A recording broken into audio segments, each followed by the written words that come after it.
এই আমার কাছে ফ্ল্যাগ তুলে দিবি ভিডিও ভিডিও করবি আমার রাস্তায় ফ্ল্যাগ তুলে দিবি গাড়ি রাখ এই ভিডিও কর ফ্ল্যাগ তুল তুই আচ্ছা লে ভিডিও কর ভালো করে ঝামেলা যাচ্ছে এই মার আই মার না লে মার এই ভিডিও কর ওই মার ভিডিও এই ভিডিও আই মার লে वो मेरे लिख एक मेरे लिख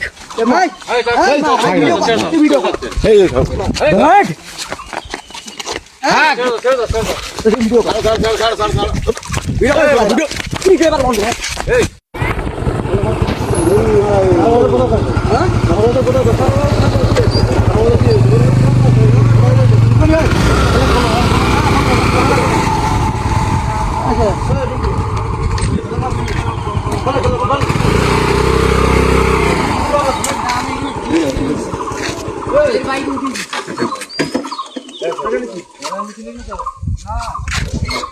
নোরা এই ফ্ল্যাগ মারছে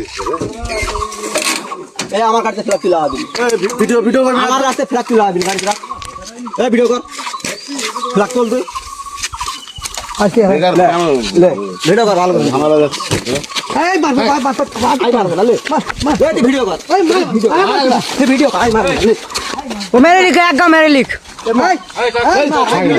ভিডিও কর এই बैठ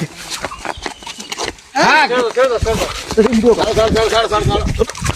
ভিডিও কি কে বার বন্ধ এই কে বার বন্ধ দর্শক মিনাখা বিধানসভাতে এই ছবি গত কয়েকদিন আগে ঘটেছে, বুঝতে পারছেন।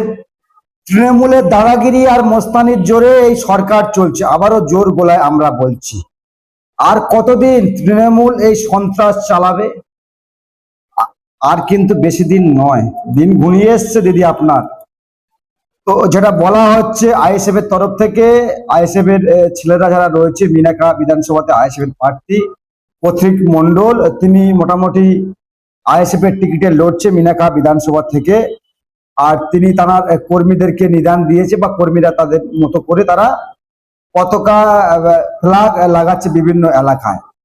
আর এই যে ব্যক্তিটা মারপিট করছে দেখছেন না, তো যেটা বলা হচ্ছে মিনাখা বিধানসভার একটি অঞ্চলে তৃণমূলের অঞ্চল সভাপতি, বুঝতে পারছেন শাসকের কি অবস্থা, কি ভয়ঙ্কর পরিস্থিতি বাংলায়। মানে অন্য রাজনৈতিক দলের পতাকা লাগানো যাবে না, মানে শাসক অ্যাকচুয়ালি ভয় পাচ্ছে পথিক মন্ডলকে, ভয় পাচ্ছে নওশাদ সিদ্দিকীকে, ভয় পাচ্ছে আইএসএফ, বুঝতে পারছেন। আইএসএফ এবং বাম তারা যৌথভাবে তারা লড়ছে মিনাখা বিধানসভাতে, বিভিন্ন কয়েকটি জায়গায় 34টা সিটে তারা লড়ছে, 30টা সিট। তো সেই মিনাখা বিধানসভাতে এই চিত্র দেখা গেল, তৃণমূলের গুন্ডামি আর মস্তানি। মানে তৃণমূল এটা ছাড়া আর কি পারবে? তৃণমূল এটা ছাড়া আর কি পারবে? তৃণমূল এটাই তো করতে পারে, মারপিট করতে পারে, আর বোম মারতে পারে, আর বোমা মারতে পারে। আর কত মানুষের জীবন তো তৃণমূল নিচ্ছে, সেটা আর বলে বোঝাতে পারবো না। এবং সে সমস্ত কথাগুলো যখন আমরা বলি বড্ড খারাপ লাগে আপনাদের না? তৃণমূলে যারা চটি চানা নেতা আছে বড্ড খারাপ লাগে না? চটি আর কত চাটবেন? তার দোষ কি ছিল? যিনি আইএসএফ এর কর্মী, তিনি জাস্ট দাঁড়িয়ে করে পতাকা টোটো ব্যাটারি চালিত টোটো, তাতে করে তারা পতাকা ব্যানার ফেস্টুন নিয়ে যাচ্ছিল, এলাকায় এলাকায় মারবে, নির্বাচনী প্রচার যেমন হয় প্রতি দল করে, প্রতিটা রাজনৈতিক দল তার ব্যানার ফেস্টুন গুলো তারা লাগায়, মারে প্রতিটা এলাকায়। তো তারা সেই নিয়ম বিধি মেনে তারা কিন্তু লাগাতে যাচ্ছিল রাস্তার মধ্যে। একেবারে পতাকা ছুঁড়ে তো ফেলে দেওয়া হয়েছে খালেতে, জলে ফেলে দেওয়া হয়েছে। পুনরায় আইএসএফ কর্মীরা কথা বলছে পতাকা কেন খুলছো, পতাকা কেন ফেলছো, বেধড়ক মারধর করে। মানে শাসক নিজেকে স্বৈরাচারে পরিণত করেছে। রাজ্যে কি চলছে? আইনের শাসন চলছে। এই সমস্ত কথাগুলো যখন আমরা বলবো, আমরা আইএসএফ এর দালালি করি। আমরা আইএসএফ এর দালাল নয়, আমরা সাধারণ মানুষের দালালি করি। যেখানে অন্যায় হবে সেখানে আমরাই প্রতিবাদ করব। হয়তো আমাদের উপর অনেক আক্রমণ আসতে পারে ভোটের আগে, প্রতিবেদন ইনসাফ টিভি বন্ধ করবে না। ইনসাফ টিভির যে কণ্ঠ, এটা রোধ করা যাবে না। এ সমস্ত খবর হয়তো অনেকে চ্যানেল দেখায়নি, অনেক বড় চ্যানেল দেখাবে না, সব চটি ছেটে ঘরে তো। আর আমরা এই সমস্ত খবর দেখাই বলে আমাদেরকে কখনো বলা হয় আইএসএফ এর দালাল, কখনো বলা হয় বিজেপির দালাল। হ্যাঁ, এই যে নির্বাচন প্রচার চলছে, প্রতিটা দল তারা নিজের মতো করে তারা ব্যানার ফেস্টুন লাগাবে। মারধর, ভাবতে পারছেন? ক্যামেরা চলাকালে যদি মারধর করে, পিছনে এরা কি করে? পিছনে চুরি দুশ্চুরি 2 নম্বরই যা করে করে। আমরা বলছি ক্যামেরার সামনে আইএসএফ কর্মী বাদ দিন, সাধারণ মানুষকে মারধর, অভিযোগ নয় মারধর করেছে। একটা চ্যানেল দেখাচ্ছিল, আমি দেখছিলাম কিছুক্ষণ আগে এই খবরটি করেছে মিনাকাতে, বলছে অভিযোগ আইএসএফ অভিযোগ করছে মারধর করেছে। আরে ভাই সিট ডানা আপনাদের সোজা, আপনারা কেন খবর করেন? মারধরের অভিযোগ নয়, মারধর করেছে, পরিষ্কার ভিডিও ফুটেজে দেখা যাচ্ছে, বেধড়ক মারধর করা হয়েছে। ভাবতে পারছেন? কিল কিল চওড় ঘুষি লাথি যা পেরেছে তৃণমূল তো।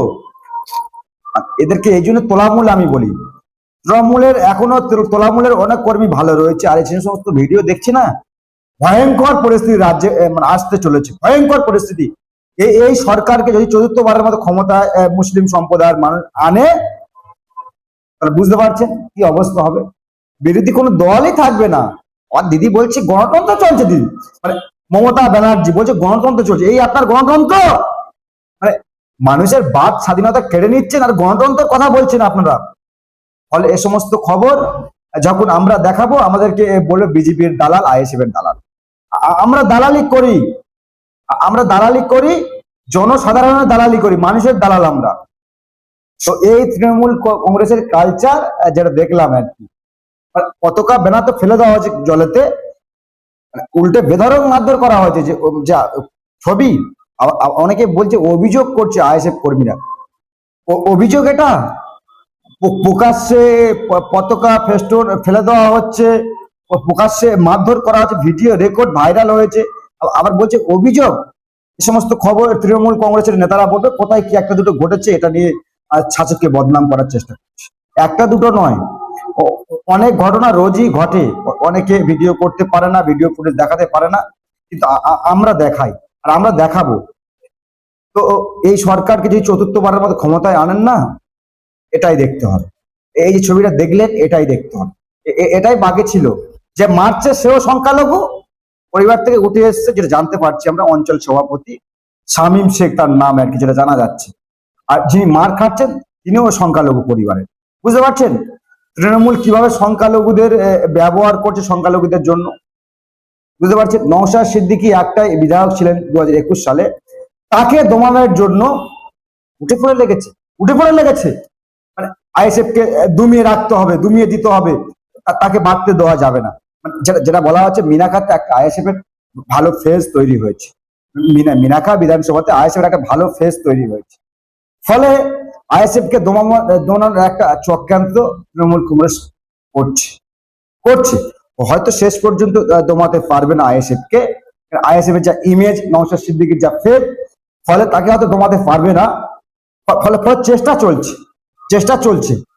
নওশাদ সিদ্দিকী যদিও আজ তিনি এখানে নাই, কয়েকদিন আগে তিনি মুর্শিদাবাদ মালদা সফরে গিয়েছেন, ফলে আসতে হয়তো ব্যাপারটা নিয়ে ভাববে, যেটা বলা হচ্ছে আর কি। দর্শক যেটা বলার বলবেন, আর নজর রাখবেন আমাদের ইনসাফ টিভি।